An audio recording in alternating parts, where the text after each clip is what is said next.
Olá pessoal, vamos agora encerrar nessa aula de hoje o nosso conteúdo de demografia. Trabalharemos hoje com a população brasileira, a formação étnica e as migrações populacionais.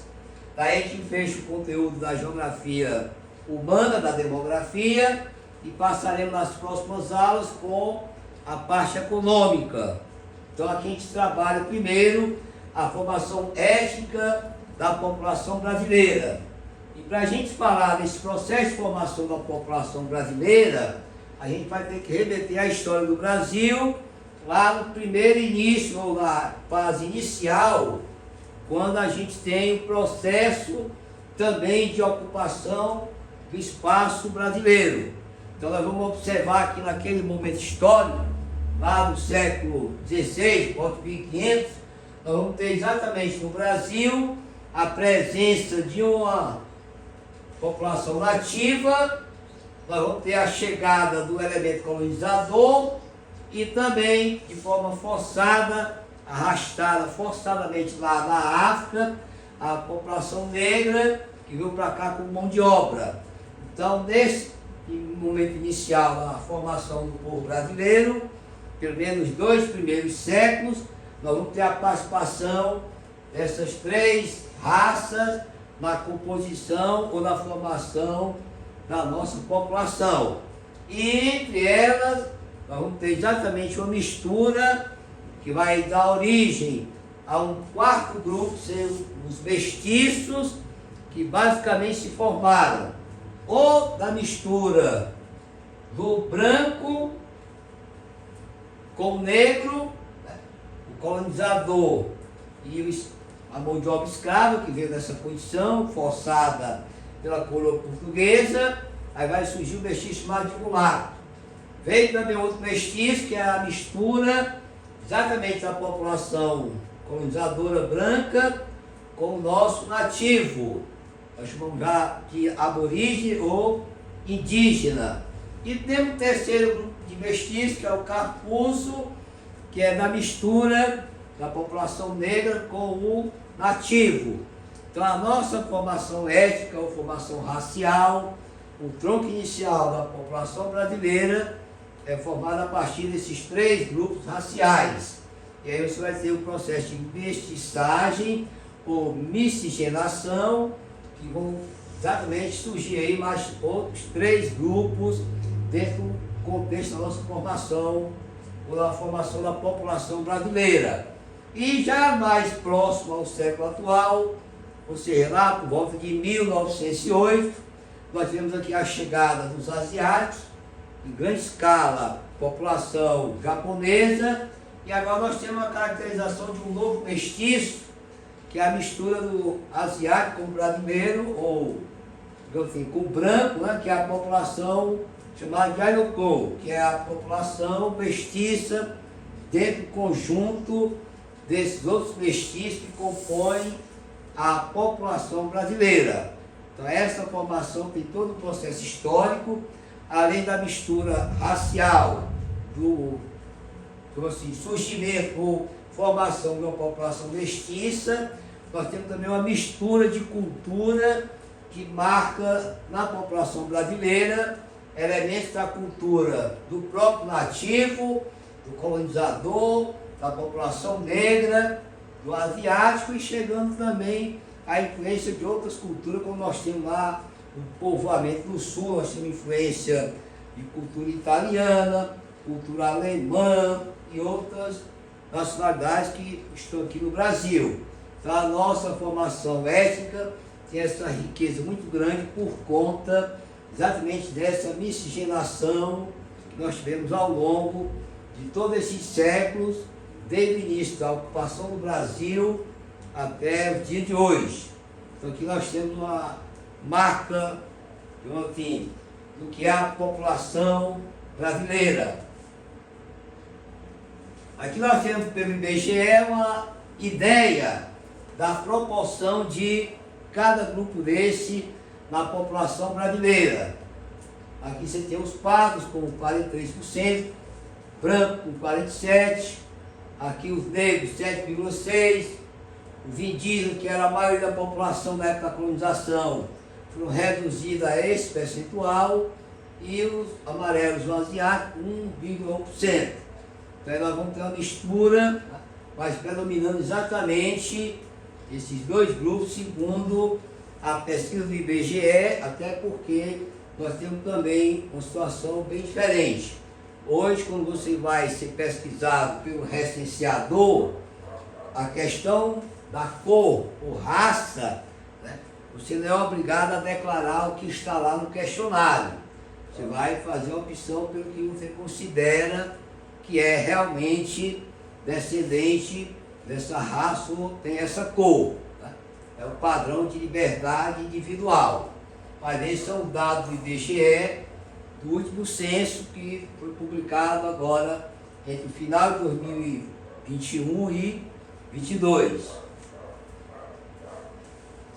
Então a mestiçagem, a mistura, ou a miscigenação dessas raças também deu ideia da formação de uma miscigenação cultural. Ou seja, essa mestiçagem produziu grandes marcas em toda a cultura brasileira, mesmo para aqueles que não são mestiços. Os nossos hábitos e costumes possuem influência desses grupos que estão aí, dos colonizadores, dos nativos, dos negros e asiáticos. Então aí você tem uma mistura, um caldeirão racial e cultural. Bem, agora vamos abordar um pouco da questão da dinâmica da população brasileira.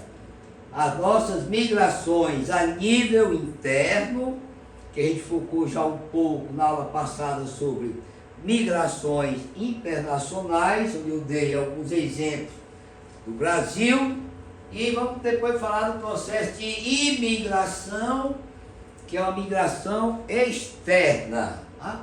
Então, primeiro vejamos as migrações internas.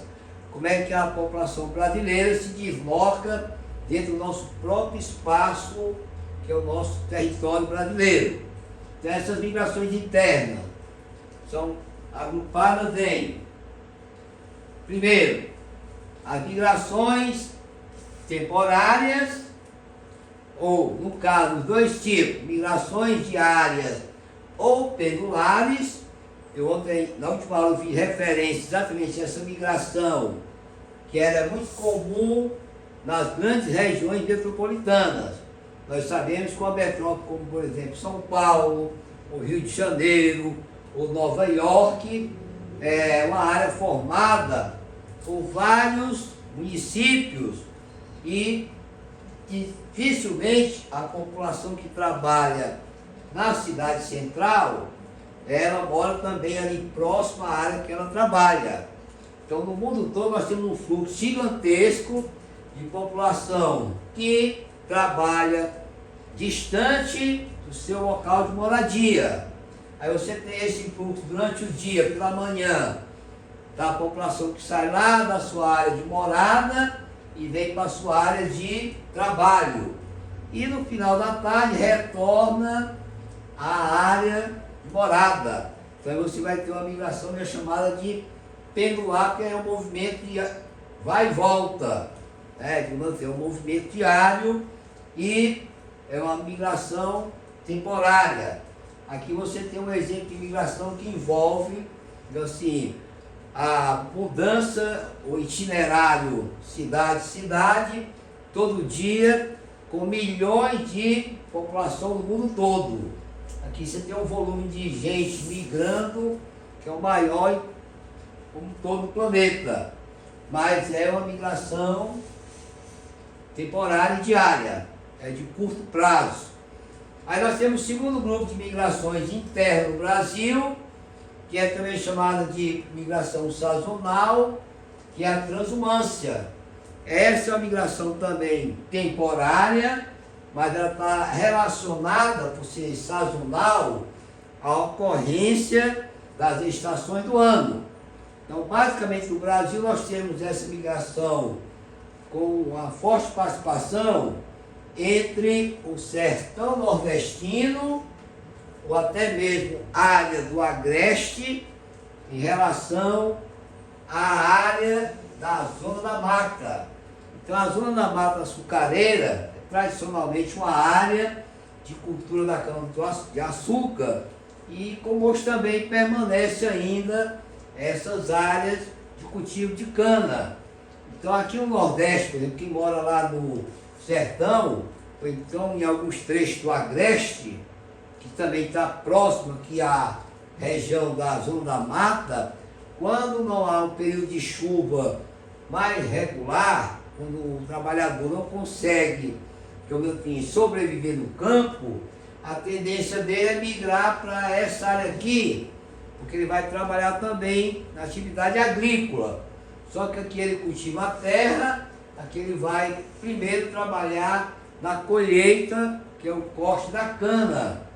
Esse trabalhador, ele aqui no Nordeste, como também lá no Sudeste, em São Paulo, nas áreas de cultivo de cana, eles são conhecidos como boias frias. Até porque esse termo boia fria se refere exatamente a uma condição de que esse trabalhador, quando ele se desloca lá do local onde ele mora, que é um local sempre periférico, para as regiões onde ele vai fazer o trabalho, que é o corte da cana, ele já leva o almoço pronto.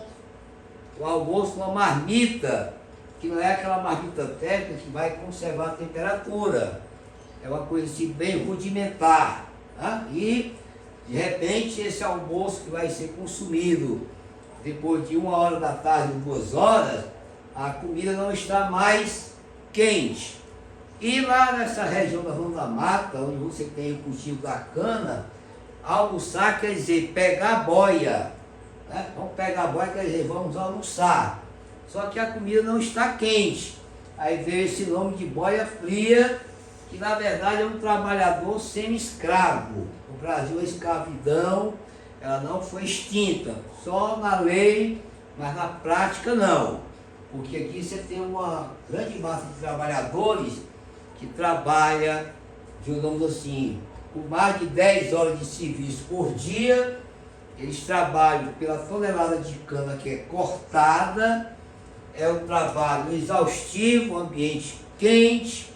O problema também é que a própria cana, a palha daquela árvore lá da cana, ela dá uma coceira violenta nos braços da pessoa, por isso é que eles trabalham todo vestido, inclusive com a cabeça coberta. Então as condições de trabalho em boia fria no Brasil são condições subhumanas e o salário é quase uma mão de obra escrava, é uma semi-escravidão nos tempos modernos. Mas agora a gente sabe também que esse trabalhador ele vai começar exatamente a concorrer com as máquinas, porque já existem propriedades na região dos canaviais que tem a máquina que faz o corte da cana. Aí quando passa a época do corte, dificilmente esse trabalhador consegue se manter nessa área, uma grande parte deles retornam para o sertão. Então é o fluxo de acordo com as estações do ano. Porque nessa época aqui, que é para chover, que é exatamente a época do verão no sertão, e que não tem chuva, eles vêm para a região da Zona da Mata. E depois que passa a colheita, o corte da cana, ele retorna para o seu local de origem, na esperança de, no próximo ano, ter um bom inverno. Que na verdade, um bom inverno para o Nordeste é uma estação seca, já que a nossa estação chuvosa é o verão. No sertão chove no verão, nós estamos no hemisfério sul, a nossa chuva aqui é de janeiro a junho, então para nós a chuva é do verão. A gente tem que esperar um bom verão para ter um período chuvoso. Quem esperar um bom inverno, estando no Nordeste, no sertão, está esperando que naquele ano não tenha chuva nenhuma, porque o bom inverno no sertão ele é seco, o bom verão é que é chuvoso. Então eu chamo até a atenção dos candidatos da Especec no vestibular para essa expressão, que lá na imprensa eles sempre falam que o nordestino está esperando um bom inverno, mas a estação chuvosa no sertão, que tem o problema da seca, é o verão. Então tem que esperar um bom verão com a estação chuvosa. o bom e velho você vai ter exatamente a seca, que não é a situação viável para o homem do campo. Aí essas duas migrações são migrações internas e temporárias. Essa dentro da chamada sazonalidade, que é a dependência em relação às estações do ano. E aqui nós temos outras migrações, que são elas, o êxodo rural, que no Nordeste, essa migração, ela antecede o nosso processo de industrialização. Antes do Brasil começar a sua revolução industrial, a investir no seu parque industrial lá no Sudeste, o sertanejo já deixava o sertão nordestino, porque lá a situação de miséria é grande, a estrutura fundiária, as terras são distribuídas de forma irregular, você tem uma meia dúzia de latifúndios que representa quase toda a área do sertão, enquanto você tem milhares de trabalhadores sem terra. Então a estrutura fundiária concentradora, que é uma tradição lá da época do sistema de capitanias hereditárias, uma sistemática de uma região que não tem perspectiva de emprego no campo. As verbas que eram destinadas ao combate aos efeitos da seca eram desviadas em larga escala. Tanto desviaram o Rio São Francisco, como as verbas também foram desviadas por anos e anos. Então essa migração do êxodo rural aqui na região do sertão nordestino, ela é mais antiga do que o processo de industrialização no Brasil. Agora é claro, com a industrialização, você vai ter um incremento nessa migração, porque a população do campo vai buscar exatamente as cidades lá no Sudeste, à procura de emprego. E digamos assim, a indústria não vai empregar tantos nordestinos, porque essa população que sai do campo é mão de obra que não tem qualificação para trabalhar na cidade. Grande massa de trabalhadores do Nordeste, agricultores, quando foram para o Sudeste, foram trabalhar na indústria da construção civil. As montadoras lá do ABC e outras indústrias receberam muito poucos nordestinos. A maioria foram para trabalho pesado, de servente, de mestre de obra, até porque não existia qualificação desse pessoal para estar aqui no momento que o país começa a ter o parque industrial. Mas esse êxodo foi assim, incrementado com a industrialização, que também provocou na área do Sudeste um intenso processo de urbanização, que além de ter sido um processo rápido, ele foi por demais desordenado. Tá? E tem uma migração chamada êxodo urbano, que já é uma migração de retorno, ou seja, uma parte da população que mora na cidade, já com idade muito avançada, acha que a cidade é muito agitada, é violenta, então uma boa parte desse pessoal, depois de uma certa idade, vão buscar uma nova moradia no campo. Mas essa população que migra, que é a migração de retorno, ela representa em média 3% do fluxo migratório do êxodo rural e urbano também no Brasil. E esse também, o êxodo rural, está sendo desaquecido, porque nós já temos nas cidades brasileiras mais de 80% da população do país todo. A nossa média de urbanização, a média nacional, ultrapassa os 80%. E tem regiões que já passa de 90%, embora o Nordeste seja menos urbanizada no conjunto.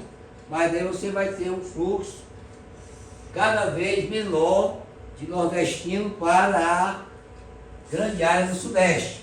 Hoje essa população procura ficar no próprio Nordeste, principalmente nas cidades de médio porte e não nas grandes metrópoles como era no passado. Então essas são as migrações que nós temos aí como sendo definitivas na população brasileira. Agora vamos falar da imigração, que é classificada como migrações internacionais. Tá? A chegada de estrangeiros no Brasil, que é o chamado movimento de imigração, está no contexto das migrações internacionais.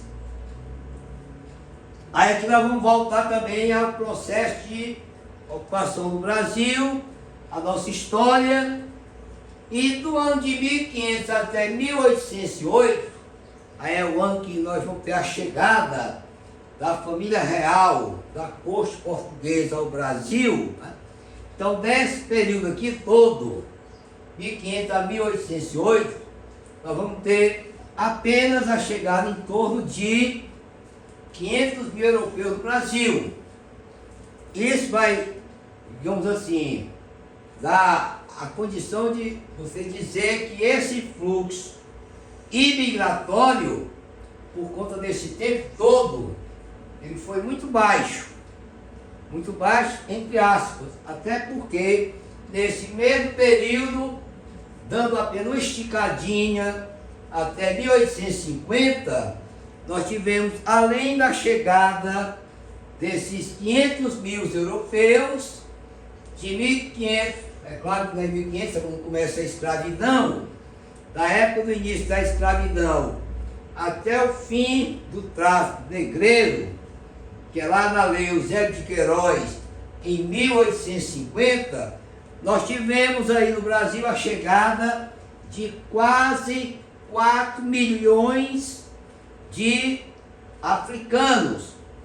É exatamente o que? Uma imigração forçada, na condição que eles se deslocavam da África para o Brasil, nas condições subhumanas, dentro dos navios.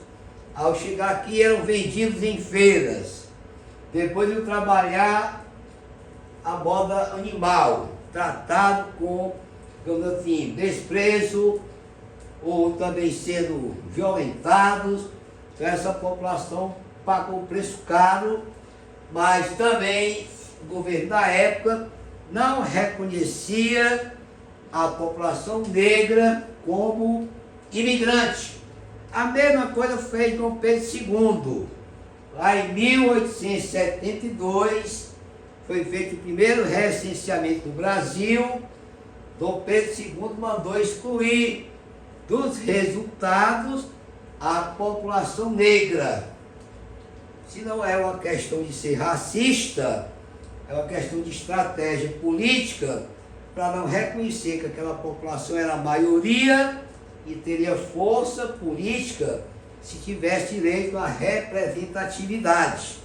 Aí o império ia despencar, né? Mas vamos em frente. Então, durante esse período nós tivemos um baixo fluxo migratório. Por quê? Na época que começaram a colonizar o Brasil, foi dado direito aos portugueses, que eram presos, a ter a liberdade ao ser transferido para a colônia. Era uma liberdade condicionada, que chama-se migração forçada. E aqueles que foram considerados degradados, o degradado ele é pior do que o preso, porque o preso, quando ele vai ser incriminado, vai pagar a pena, ele fica no país que ele está ou foi julgado. Esse aqui tem que ser expatriado. Então os degradados tiveram que vir sob livre e espontânea pressão para a colônia. Então aí foi uma migração de um fluxo muito baixo, né? E nessas condições. Aí quando começa a escravidão, esse fluxo continua ainda muito pequeno, porque o medo do europeu ser transformado em escravo no Brasil existia. Até porque quando aqui chegaram os colonizadores, eles tentaram primeiro escravizar os indígenas e fizeram coisa que não devia ter feito, tá? Romperam toda a tradição da cultura, mataram milhares de indígenas e, no caso, a gente vai ter esse período como um período de fraca ou de baixo fluxo imigratório e de migrações forçadas. Já depois de 1808, com a chegada da família real, aí o governo imperial, Dom João VI, vai começar a incentivar a imigração. Porém, essa data de 1808 até 1850, nós temos aí o comércio de escravos. Aí esse fluxo foi exatamente também um fluxo muito fraco, porque só começa a ter uma imigração maior depois que é exatamente extinta a escravidão através da Lei Áurea. Aí depois de 1888, nós vamos ter exatamente um fluxo maior de imigrantes. Até porque no final do Segundo Império para a Primeira República, a República Velha, o Brasil já coloca em prática uma coisa muito contraditória. Ele começa a incentivar a imigração, os europeus, como italianos, alemães e outros também que vieram para o Brasil, ficaram na região sudeste e principalmente foram transferidos também para a ocupação da região sul. E eles receberam terras, né? Foram amparados. O próprio negro que estava no Brasil, que também teve a sua contribuição, foi explorado, foi violentado, não recebeu terra nenhuma, e depois da libertação dos escravos, a situação ficou pior, porque também eles ficaram no total abandono. Então aqui nós temos um país contraditório, né? Tem terras para os de fora, e quem está servindo a pátria ou está sendo usado como mão de obra, que não deveria ser escravo, foi relegado à condição subhumana. Então aqui nós tivemos exatamente esse fluxo fraco. Depois da escravidão extinta, começa exatamente a imigração maior e também combatendo, digamos assim, eles consideravam que o negro não era bem-vindo, existia um racismo muito forte, e o Brasil começou a desenvolver, lá na Primeira República, a política do branqueamento, né? Eles sabiam que a população negra era numericamente gigante e o ideal era ter gente da Europa, porque era de outra cor. Então, até nessa política de branqueamento, o negro foi colocado numa situação ridícula, como se ele não fosse ser humano, e aí tem que chamar a gente lá de fora, de outra cor da pele, para exatamente povoar o sul do Brasil, uma parte do sudeste, participar da cafeicultura, enquanto que a população que estava aqui, que também trabalhou, foi escrava, não teve direito nenhum. Então o Brasil tem uma grande dívida com esse pessoal, calculado. Só que nós temos, a partir de 1888, incremento no fluxo migratório. A região sul, como eu falei, parte do sudeste, teve um povoamento com imigrantes, grande fluxo de estrangeiros, italianos e alemães. Só a partir de 1908 é que chegam os asiáticos. Mas aí você vai ter exatamente uma situação de conforto para essa população, em contrapartida para o descendente africano, para os negros, a situação foi totalmente inversa. Né? Aí você vai exatamente ter esse fluxo migratório crescendo até a primeira e segunda década do século XX. Nós vamos ter exatamente um grande fluxo migratório. Quando começa a era Vargas, nós vamos ter exatamente uma política onde o Vargas vai conter os movimentos de imigração. Por dois motivos. Segundo Vargas, os imigrantes europeus que estavam chegando eram muito agitadores, tinham consciência política mais aguçada do que os brasileiros. Então o ideal era conter a chegada desse pessoal. Ele, com a visão de ser nacionalista, dizendo que ia proteger a mão de obra brasileira, que de repente é importante proteger, né?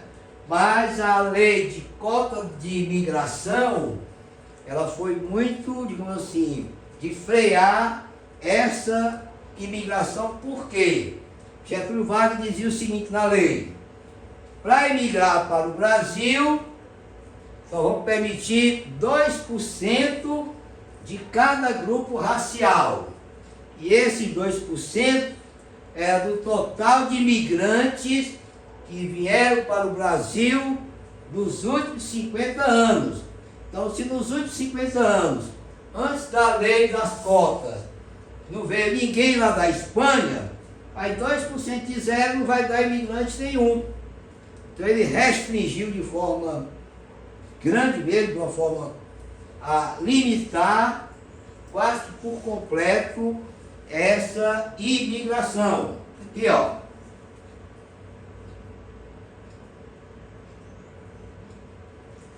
Lei de cota de imigração. Cota equivalente a 2% do total de imigrantes dos últimos 50 anos de uma determinada nacionalidade. Então, se durante 50 anos vieram para cá 2.000 italianos, só pode entrar agora mais 2% referente a esse total. Então, você vai ter uma contenção nesse período de Vargas, que também foi contido com a própria época que nós temos aí. Vargas vai ficar de 1930 até 45. Aí você vai ter uma redução do fluxo com a Segunda Guerra Mundial. Depois dos anos 50, a gente vai começar a ter uma retomada no fluxo migratório. Aí quando chegamos aos anos 70, aí o Brasil institui o chamado PIN, que é o Plano de Integração Nacional. Então, nessa época, nós tivemos aí um programa que era fundamentado no slogan lá do Marechal Rondon, que dizia: integrar para não integrar. Ou a gente integra o Brasil, ou a gente junta as regiões e faz todas elas crescerem, ou a gente vai entregar ou deixar nas mãos de aventureiros territórios brasileiros que não estavam integrados. Aí o governo vai exatamente dar prioridade ao povoamento das regiões que não tinham ainda recebido essa atenção, porque o sul e o sudeste receberam atenção com a imigração lá dos japoneses, italianos e alemães. Aí vai o norte agora e o centro-oeste com a migração exatamente de nordestinos e sulistas. Enquanto o sul recebe imigrantes e apoio do governo, a região norte e o centro-oeste vai ter que ser povoada por sulistas e nordestinos. E, digamos assim, quem conhece a região norte do Brasil, aonde o governo implementou as agrovilas, ali foi uma traição total contra os brasileiros.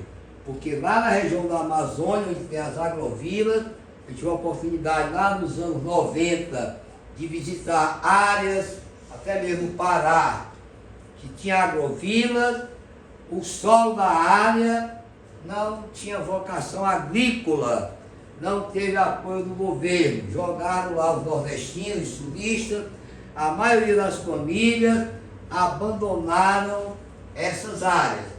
E além da implementação dessas agrovilas, né, que deu bem em algumas áreas do centro-oeste, que tem lá vocação com agronegócio, há também uma política de construção de estradas para integrar exatamente o Brasil. Mas essa ocupação no norte, com essa política aqui, foi uma falência total.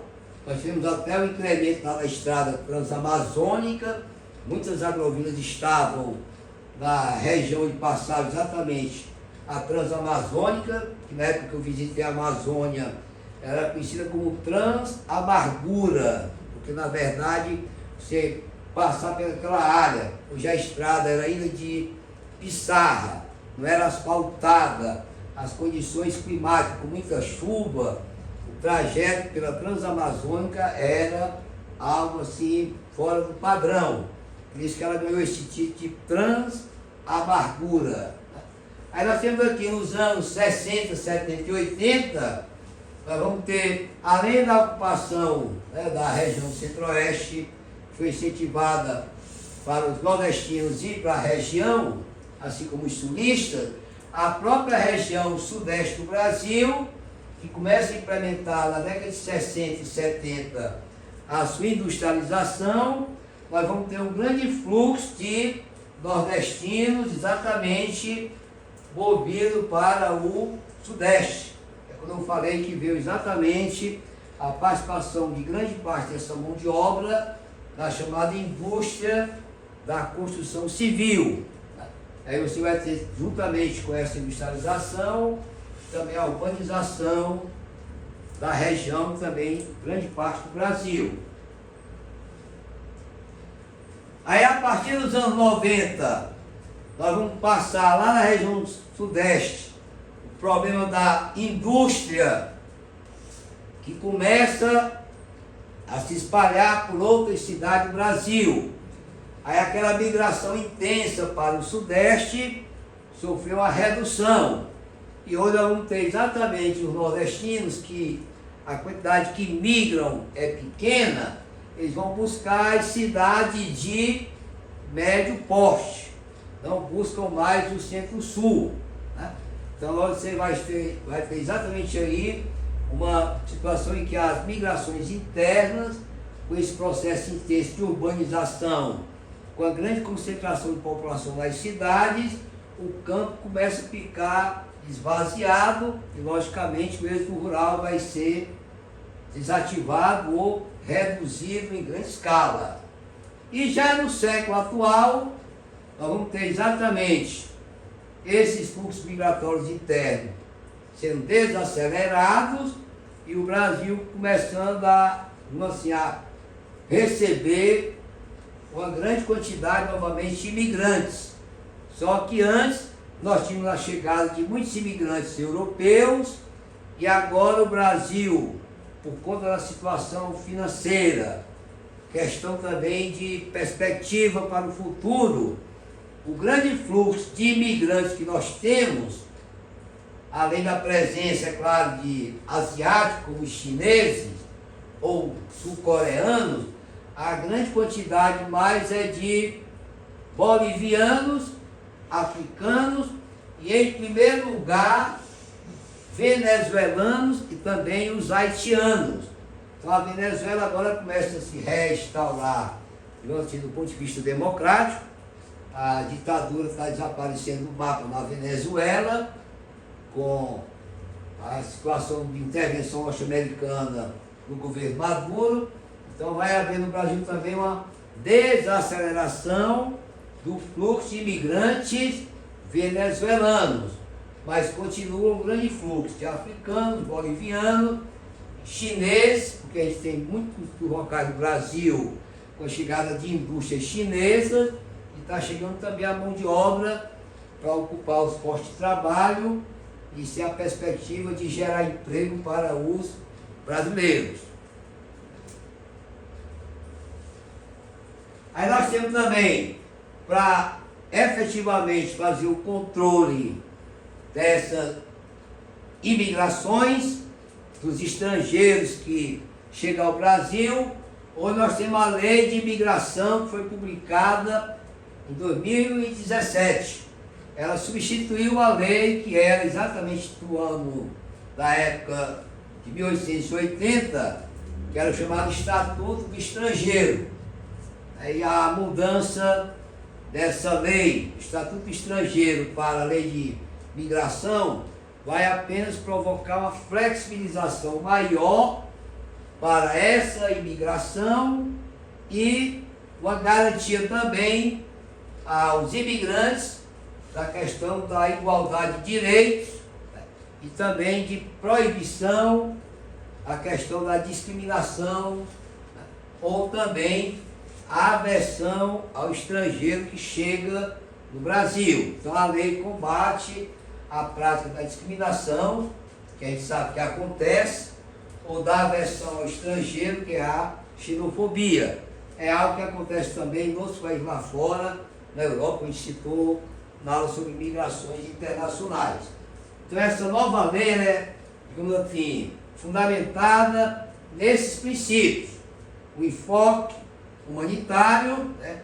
A migração tem que ser tratada como imigrante, alguém que chega no país e deve ser tratado dentro da questão da condição humana, da igualdade de direitos, da igualdade de tratamento, ou também da não criminalização, se ele for um imigrante irregular, e o acolhimento para integrar esse imigrante ao Brasil, à população brasileira, exatamente com os direitos também que são inerentes à população brasileira, pelo menos no acesso à educação e à saúde pública.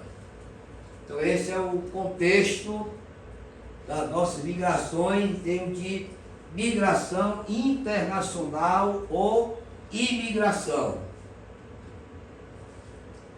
Então como é que está hoje o panorama?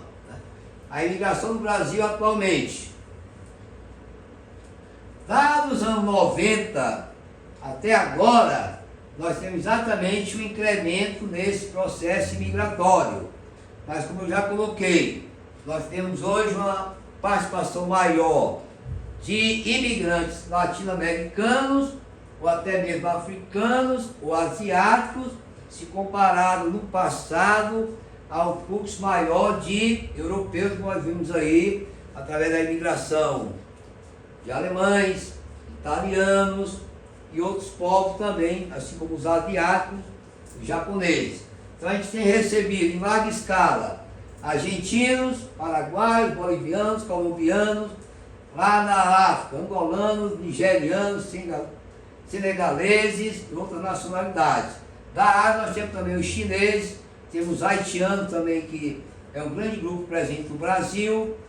Temos aqui na região do Oriente Médio, nós temos a Síria, temos a presença aqui também de população do Afeganistão, a Venezuela ainda com uma grande quantidade de imigrantes, Angola, país africano, e o Haiti, que é também um outro grande fluxo de imigração.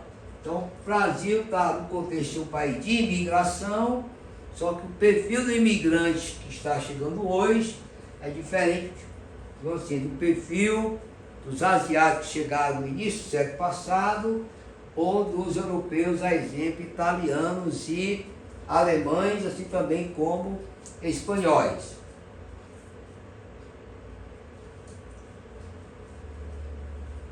Então nós temos aí o panorama atual, a tendência de enfraquecimento tradicional eixo de migração em massa em direção às metrópoles do Sudeste, né?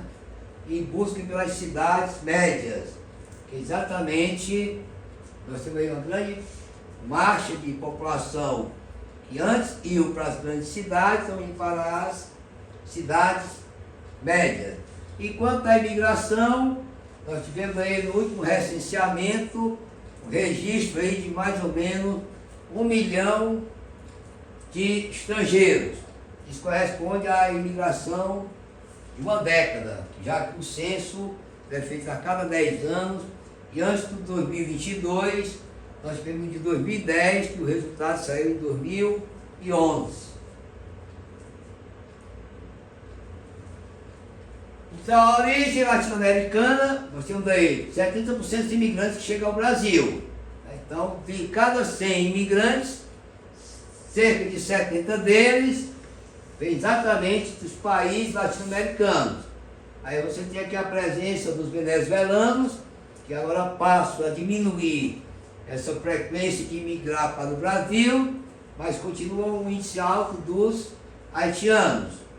Mas considerando ainda o volume de imigrantes que nós temos, em contrapartida com a quantidade de brasileiros que estão deixando o Brasil, principalmente o pessoal que está voltado aos estudos, à pesquisa, a buscar a perspectiva lá fora. Então o Brasil tem um fluxo emigratório maior do que o fluxo imigratório. Então nós temos aí um país que é de emigração e que já foi na América, juntamente com o Canadá, Estados Unidos e a Argentina, os 4 maiores em imigração. E por que essa condição, essa troca?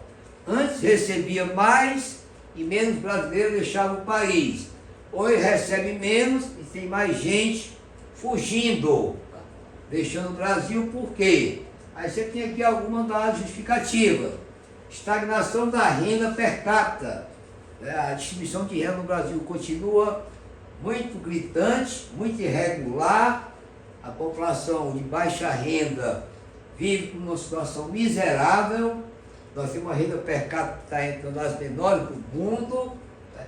E o que o IBGE divulga, aquela média, não entra a população de baixa renda. Por quê? Porque eles trabalham com a média. Então, aquele pessoal que ganha muito bem, quando somos com o pessoal que ganha muito pouco, a média vai para cima.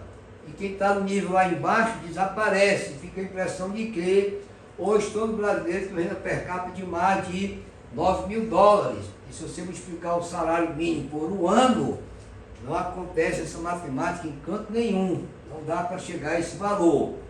Aí o Brasil também está no calendário aí da situação, né, de altos índices de violência urbana durante todos os dias do ano.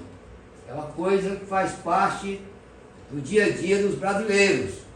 Isso aí vai, vamos assim, selecionar a população que tinha pretensão de vir para o Brasil, e os brasileiros também que têm uma certa cautela, um cuidado, vai exatamente buscar área de segurança lá fora. As políticas públicas não são estruturadas, né, nem para facilitar a vida dos brasileiros, e quando se tem também a chegada de estrangeiros, eles não se sentem seguros. Então a gente vive uma situação contraditória. Nem o país segura quem está aqui, e quem está lá fora não tem tanto interesse de vir para o Brasil. Esse contexto também, do ponto de vista econômico, vai afetar até nas pessoas que querem investir no Brasil, que são empresários lá fora e não se sentem à vontade. Porque tem a questão, além da segurança, quando o país está numa situação como a nossa, existe o aumento do risco Brasil. O nosso país lá fora, do ponto de vista econômico, ele não é confiável.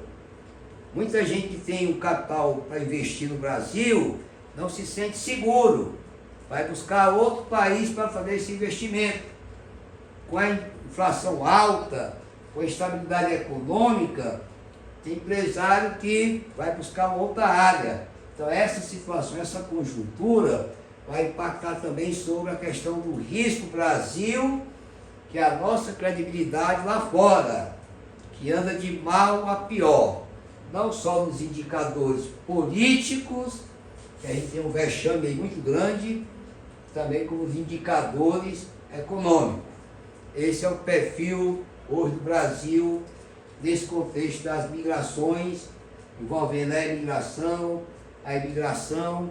e a nossa confiança que a gente inspira lá fora para quem quer vir ao Brasil para morar, ou quem quer estar aqui também para morar e investir. Aí dá para eles vislumbrar uma área melhor que não seja aqui no Brasil. Bem, então na próxima aula a gente já começa com a geografia econômica, e até a próxima aula.